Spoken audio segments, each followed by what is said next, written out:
How nice was it to have a practice field that you could practice on in rain? Obviously, without lightning, you didn't have to go inside. Was it nice to be able to play in the practice in the elements? Really good point there.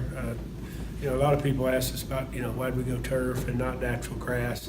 The weather here sometimes is an issue with rain or, snow, and sometimes the fields get slick and not really safe, and a lot of times we had to go inside just for safety issues. But to go out there and have a practice and go full speed, and that guys, being able to practice the way you're supposed to be practiced in elements, in the rain, I thought was a good day for us.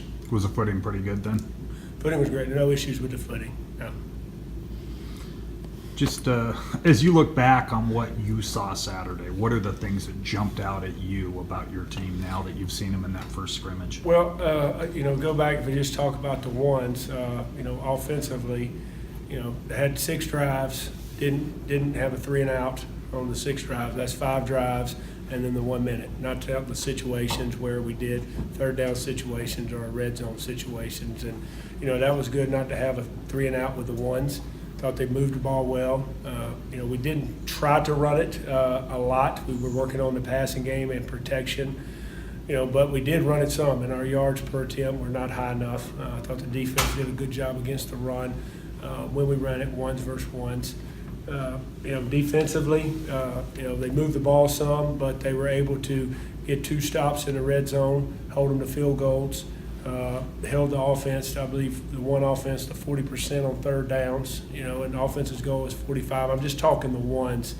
And then after when we went situational, I thought the defense picked it up, kind of dominated the third down situations, were able to get a pick in the red zone, and then able to get three stops on the goal line. And didn't start out the way the defense wanted, missed some opportunities with some interceptions that they could have had. But they didn't quit. They kept playing and were able to find some stops. So there was some good and bad, both sides. But overall, I thought it was a good day. It's just now we got to see the improvement from week 1 to week 2. The twos, the 2 defense probably dominated. I would say they dominated. The 2 offensive line was an embarrassment. I think we threw it 20 times with the 2 offensive line. Had 15 pressures and gave up 4 sacks. It was ridiculous. So really couldn't function offensively because of the line play. And you got to give credit to the 2 defense. They did a nice job. And I mentioned him on Saturday, but Ellison Hubbard was disruptive the whole day.